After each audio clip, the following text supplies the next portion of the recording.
श्री गौरव गोगोई, जवाब जरूर देना। गौरव गोगोई जी द्वारा जो अविश्वास का प्रस्ताव सदन में लाया गया है, मैं उसके समर्थन में बोलने के लिए खड़ा हूं। और गौरव गोगोई जी ने मणिपुर की हिंसा के बारे में बहुत विस्तार से चर्चा की।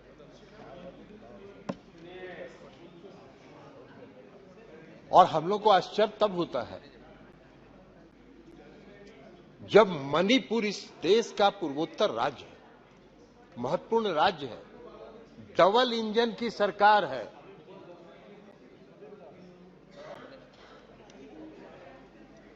डबल इंजन की सरकार है और वहां की चर्चा जब होती है, वहां के हालात पर जब चर्चा होती है, तो जो सत्ता पक्ष के लोग हैं वो विभिन्न राज्यों के छिटपुट घटनाओं की चर्चा करके उसको जस्टिफाई करना चाहते हैं। ये नहीं है। मणिपुर को आप इतने हल्के में नहीं लें। आज मणिपुर में घटना हुई है, कल मिजोरम में होगी, परसों नागालैंड में होगी। आपका पूर्वोत्तर, पूरा पूर्वोत्तर का सीमा, आपका पूरा पूर्वोत्तर का सीमा उससे प्रभावित होगा। लेकिन आप उसकी गंभीरता ही नहीं समझ रहे। आज मणिपुर की हालत बहुत खराब है। उसकी गंभीरता के बारे में किसी ने चर्चा नहीं की। लंबा लंबा भाषण हुआ, लेकिन मणिपुर की गंभीरता में और मणिपुर की स्थिति के बारे में किसी ने एक शब्द बोलने का, इसलिए कि उनको पता ही नहीं है कि मणिपुर में क्या हुआ। उनको पता ही नहीं है कि मणिपुर में क्या हुआ। मैं भी गया था, मणिपुर गया था, और मैं गया था दो समुदाय के बीच इतनी दूरी बढ़ गई है, इतनी घृणा फैल गई है एक दूसरे के प्रति कि उसको पाटना बहुत मुश्किल है। जितने हल्के में आप कह रहे हैं उसको आप नहीं पाट सकते। दोनों समुदाय के लोगों में विश्वास की कमी है। हम लोग गए थे, दोनों समुदाय के राहत शिविरों में गए थे। दोनों समुदाय के लोगों का विश्वास राज्य की सरकार के प्रति समाप्त हो गया। दोनों समुदाय के लोग आज राज्य सरकार को पूरे मणिपुर की घटना के लिए दोष दे रहे हैं। आप कह रहे हैं क्या मांग किया था विपक्ष ने? भाई आप कह रहे हैं कि गृह मंत्री जी बयान देने के लिए तैयार थे, रक्षा मंत्री जी बयान देने के लिए सब तैयार थे। ये सरकार किसकी है? सरकार किसकी? सरकार है इस देश के आदरणीय प्रधानमंत्री जी के नेतृत्व की। हम विपक्ष के लोग यही चाह रहे थे कि आदरणीय प्रधानमंत्री जी, आज 3 मई से आज तक लगातार मणिपुर जल रहा है और इस देश के प्रधानमंत्री एक शब्द नहीं बोल रहे। वहां के जो 150 से ज्यादा लोग मर गए, उनके प्रति संवेदना का भी एक शब्द नहीं बोल रहा। इतनी बड़ी घटना हो गई इस देश के किसी राज्य में, पूर्वोत्तर के राज्य में, आप एक शब्द नहीं बोल रहे। हम लोग की यही मांग थी कि आदरणीय प्रधानमंत्री जी आए और मणिपुर के बारे में बताएं, मणिपुर के लोगों के प्रति अपनी संवेदना व्यक्त करें। उन्होंने कहा नहीं। और जब राहुल गांधी जी ने कहा कि अहंकार का ये मतलब, ये अहंकार का प्रतीक है, तो बहुत लोगों को चिलमिलाहट लगी, तितली लग गई। नहीं है। मणिपुर में आज बहुत कुछ करने की जरूरत है। मणिपुर के लोगों में विश्वास पैदा करने की जरूरत है। दोनों समुदाय में विश्वास पैदा करने की जरूरत है। मणिपुर के लोगों को पुनर्वासित करने की जरूरत है। आज बेघर होकर लोग मई से आज तक राहत शिविरों में रह रहे। राहत शिविर में गर्भवती महिलाओं का गर्भ रह रही है, वहां प्रसव पीड़ा हो रहा है, वहां बच्चे पैदा हो रहे हैं। यह दुर्भाग्य है। और आप कह रहे हैं उसको अलग अलग राज्यों की छिटपुट घटनाओं को जोड़कर आप कह रहे हैं कि बहुत सही। भाई मौन व्रत तो धारण किया प्रधानमंत्री जी, जरूर किया। क्या नहीं? प्रधानमंत्री जी इस देश के प्रधानमंत्री हैं। उनका यह कर्तव्य दायित्व तो नहीं बनता है कि अपने राज्य में, किसी राज्य में इतनी बड़ी घटना हो गई, उसके बारे में हम एक शब्द बोले? नहीं, क्या है? ये तो वही पुरानी कहावत है, रोम जल रहा था, नीरो बंसी बजा रहा था। और दिनकर जी की एक कविता है, हम आपको सभापति महोदय सुनाना चाहते हैं। क्या कहा कि मैं घनघोर निराशावादी हूं, तब तुम ही टटोलो हृदय देश का और कहो, लोगों के दिल में कहीं अश्रु क्या बाकी है। बोलो बोलो विस्मय में ये मत मौन रहो। ये है दिनकर जी की कविता। आप मौन धारण किए। आपको इस देश की जनता ने देश चलाने की जिम्मेवारी दी है, लेकिन है, और इसलिए आज अविश्वास प्रस्ताव लाना पड़ा। महोदय अभी आएंगे, बोलेंगे, आप चिंता मत, चुप रहिए, बैठिए ना, अभी आपको बताएंगे, अभी वो भी बता देंगे आपको,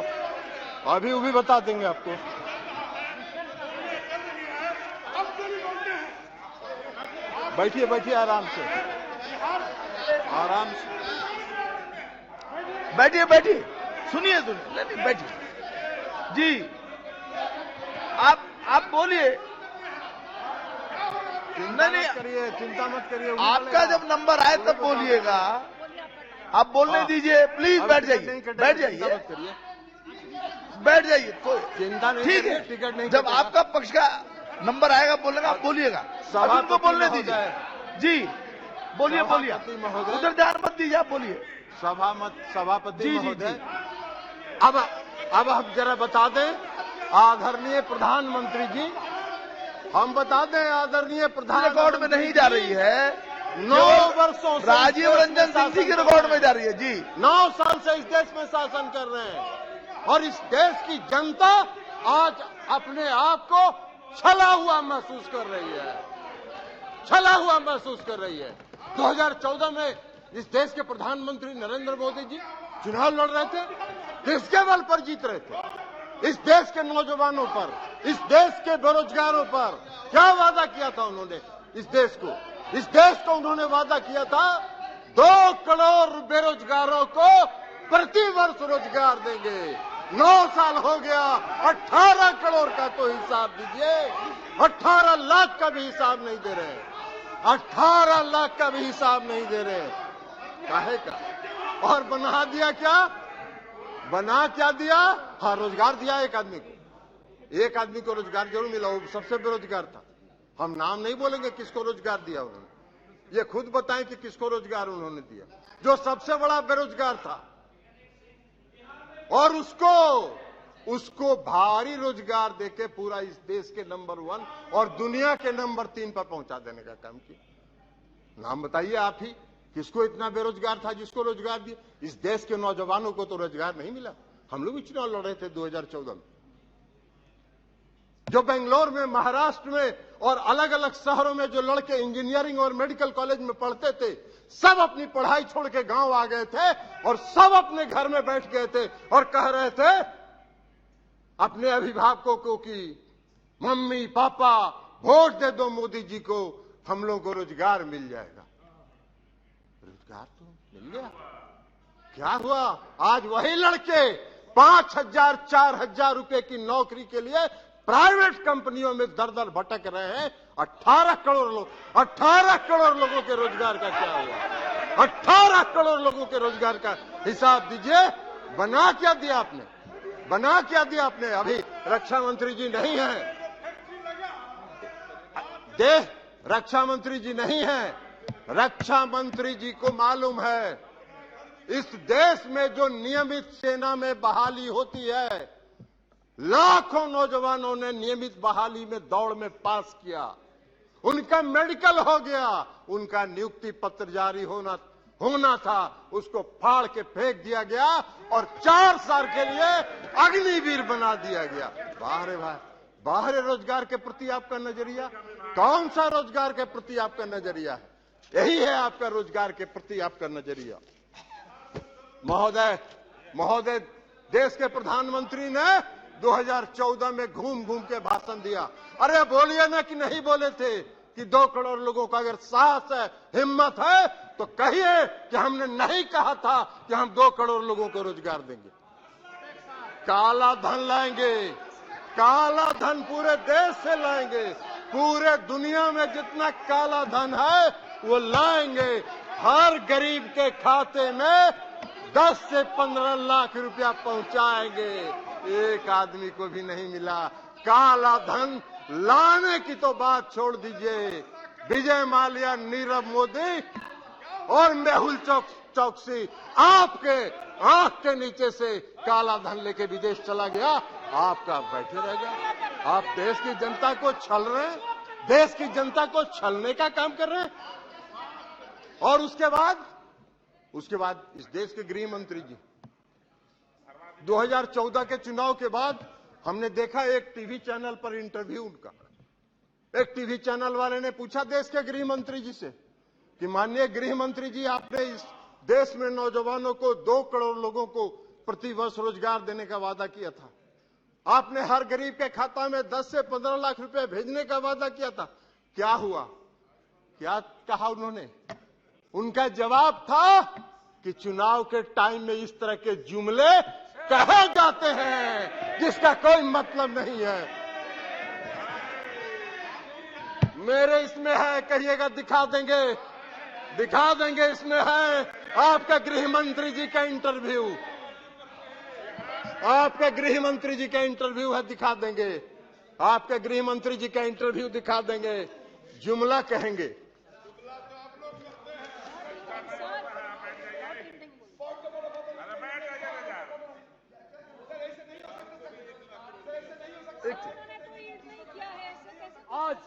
आज नरेंद्र मोदी जी के नेतृत्व। अरे छोड़िए, ये पॉइंट ऑफ ऑर्डर है।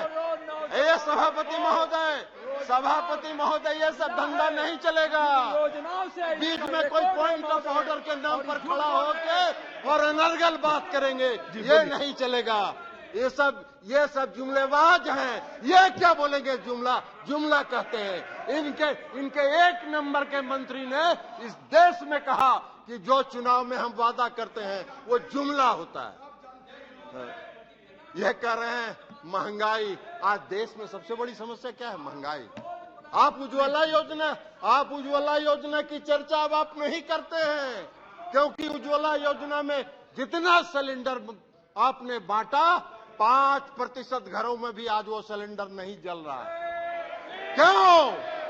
1400 रुपए 1300 रुपए सिलेंडर का दाम हो गया। अब आप उसका नहीं, पहले बहुत पीठ थपथपाते थे अपना, हर भाषण में कहते थे उज्ज्वला योजना, उज्ज्वला योजना, उज्ज्वला योजना। अब शांति में कायम हो गया। आप बात कर रहे हैं भ्रष्टाचार की। आजकल आप देश भर में घूम घूम के भ्रष्टाचार की चर्चा कर रहे हैं। महाराष्ट्र में क्या हुआ? अरे 70,000 करोड़ प्रधानमंत्री का भाषण सुने। 70,000 करोड़ का महाराष्ट्र में घोटाला हो गया। महाराष्ट्र में 70,000 करोड़ का घोटाला हुआ। आज 3 दिन के अंदर सबको वॉशिंग मशीन में डाल के 1 सेकंड में बाहर निकाल दिया। सबको सरकार में शामिल कर लिया। वाह! कर्नाटक का चुनाव लड़े थे ना अभी। कर्नाटक के चुनाव में भ्रष्टाचार सबसे बड़ा मुद्दा था। प्रहलाद जोशी जी यहां बैठे हैं, उनको पता होगा। भ्रष्टाचार 40,000। वो भी बताएंगे, वो भी बता रहे हैं आपको, चिंता मत करिए, वो भी बता रहे हैं। 1 मिनट, वो भी बताएंगे आपको। आप कर्नाटक में 40 लाख की चर्चा हर घर में थी, हर सड़क पर थी, हर चौक पर थी, हर चौराहे पर थी। आप भ्रष्टाचार की बात कर रहे हैं। आपको क्या भ्रष्टाचार के खिलाफ बोलने का आपका कर रहे हैं? कल वो भी बताएंगे, चिंता मत करिए राकेश जी, वो अभी बताते हैं अभी आपको। अभी आ रहे हैं उसी पर आ रहे हैं, चिंता मत करिए ना। अरे बैठिए ना, उसी पर आ रहे हैं। Address the chair only. कृपया अभी देखिए, अध्यक्ष पीठ की तरफ बात करें। कहाँ यहाँ बैठे? आप निशिकांत जी कल भाषण दे रहे थे। आप अपनी बात कहिए खाली। फंडिंग करते थे। अरे भाई, किस कंपनी के बिहाफ में आप फंडिंग करते थे? उसका भी तो जरा नाम बताइए। फंडिंग करते थे तो इसलिए अब गृह मंत्री जी ने, अब सुन लीजिए, गृह मंत्री जी ने चर्चा किया। दिल्ली विधेयक पर चर्चा के दौरान कहा, अरे भाई बैठिए ना, बैठिए। गए थे, आप भी गए थे, कहाँ गए थे वो हम बोल दें क्या? आप ललन बाबू, आप इधर बात कुमार जी कीजिए के यहाँ ना। गए थे कि भाजपा वाला हमको अरे बहुत तंग कर रहा है, बात कीजिए, ज्वाइन करा लीजिए। बात कीजिए, इधर ध्यान दीजिए।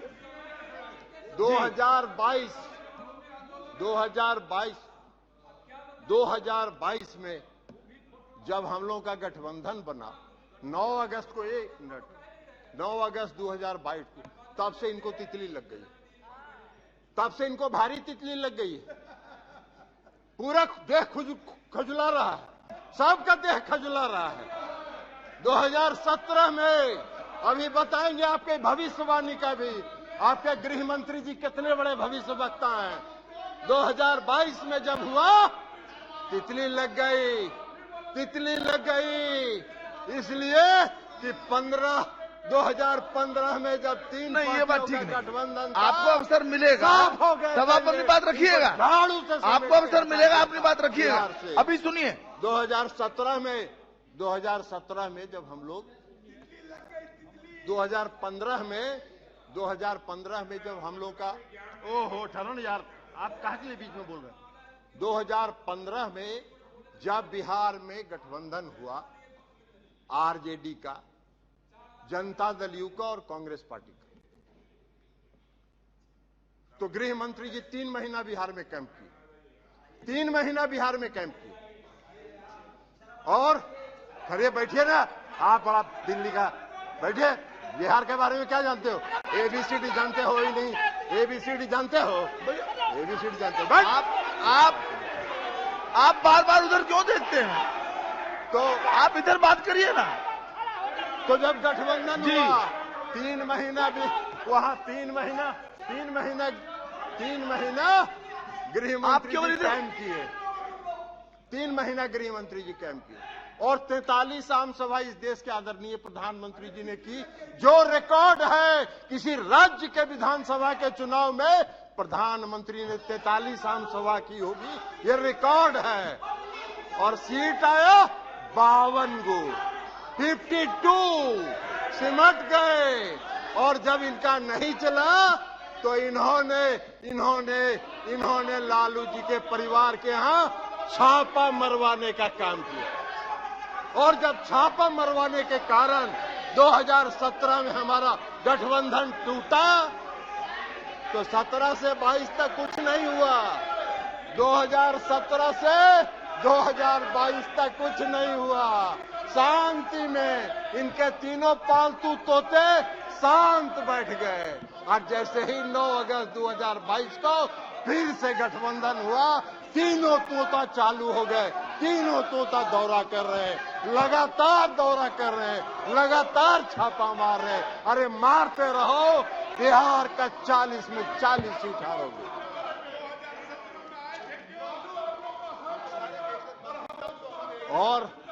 और आपको बता दें, और आपको एक बात बता देते हैं सभापति महोदय, और आपको एक बात बता देते हैं, इसके देश के गृह मंत्री जी जो हैं वो बहुत भारी भविष्यवक्ता भी हैं, ज्योतिष का ज्ञान है उनको।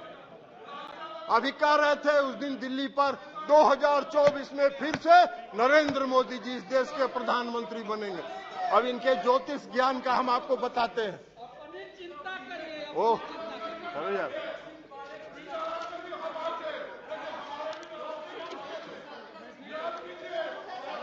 बैठिए, बैठ जाइए, आप बैठ जाइए, प्लीज बैठिए। 2000 रिकॉर्ड में नहीं जा रहा है। 2000 बोलिएगा तो रिकॉर्ड में आएगा, तब बोलिएगा जी। 2015 में इन्होंने गृह मंत्री जी ने, अरे कुछ रिकॉर्ड में नहीं जा रहा मंत्री जी है। ने भविष्य बैठिए। कि जिस दिन बिहार के चुनाव की गिनती होगी उस दिन 11 बजे नीतीश कुमार जी त्याग पत्र देंगे, 12 बजे प्रधानमंत्री भारतीय जनता पार्टी की सरकार बिहार में बनेगी। इनका भविष्यवाणी फेल कर गया, गृह मंत्री जी का। 52 गो मात्र सीट आया। 2021 में बंगाल में चुनाव लड़ रहे थे, कहे 2/3 बहुमत से सरकार बनाएंगे, हार गए। 2022 में हिमाचल गए, वहां कहे सरकार बना रहे हैं, भविष्यवाणी फेल कर गया। कर्नाटक गए, वहां कहे 2/3 से सरकार बना रहे हैं, हार गए। 2024 भी आप जरूर हारेंगे, आपका भविष्य यही बता रहा है। और आप एक बात बता देते हैं, 2-3 मिनट में, प्लीज 2-3 मिनट में कंक्लूड करेंगे सभापति महोदय। आई गृह मंत्री जी का आदत है सब, इनका गृह मंत्री जी का यही आदत है। बिहार में अभी 3 बार गए, 3 दौरा कर लिए हैं।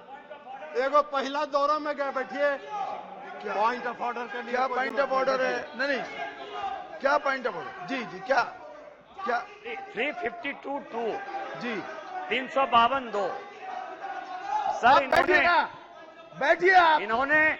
इन्होंने कई एक बातें जो है डिफेमेटरी माननीय गृह मंत्री जी के लिए की हैं।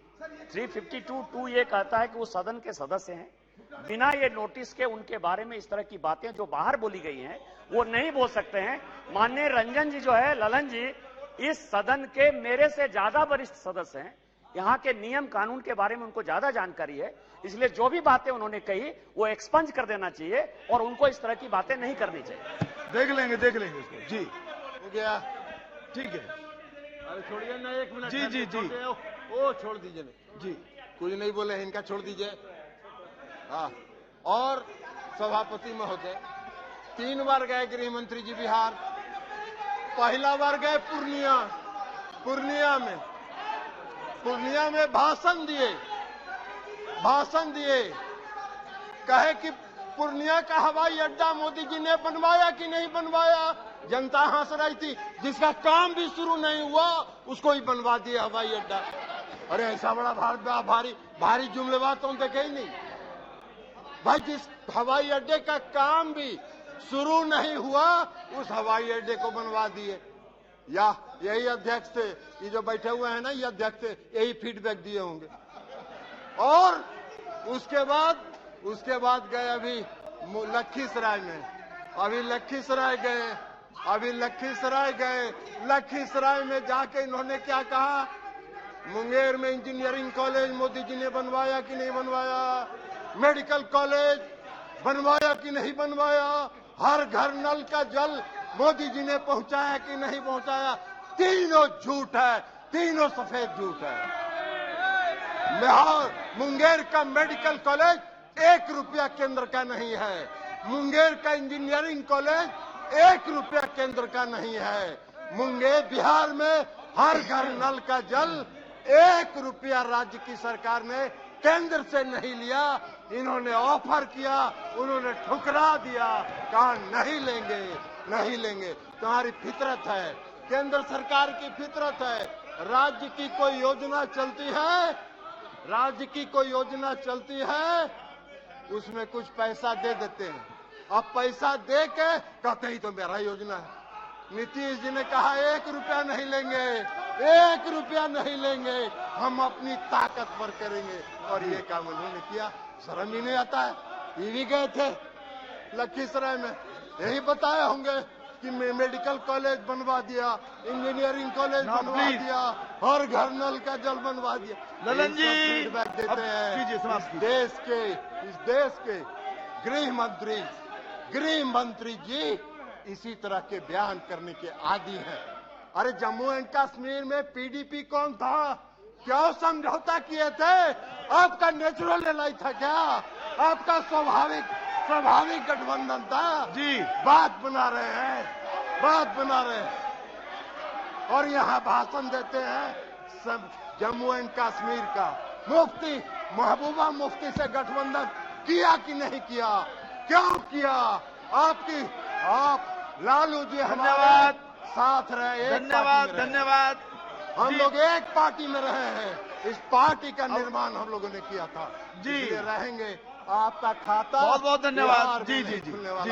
इसी के साथ श्री रामकृपाल यादव बस कंक्लूड करें जी। इसी के साथ सभापति महोदय, मैं अविश्वास प्रस्ताव का समर्थन करता हूं और इनकी 2024 में विदाई का ऐलान। श्री रामकृपाल यादव जी, धन्यवाद।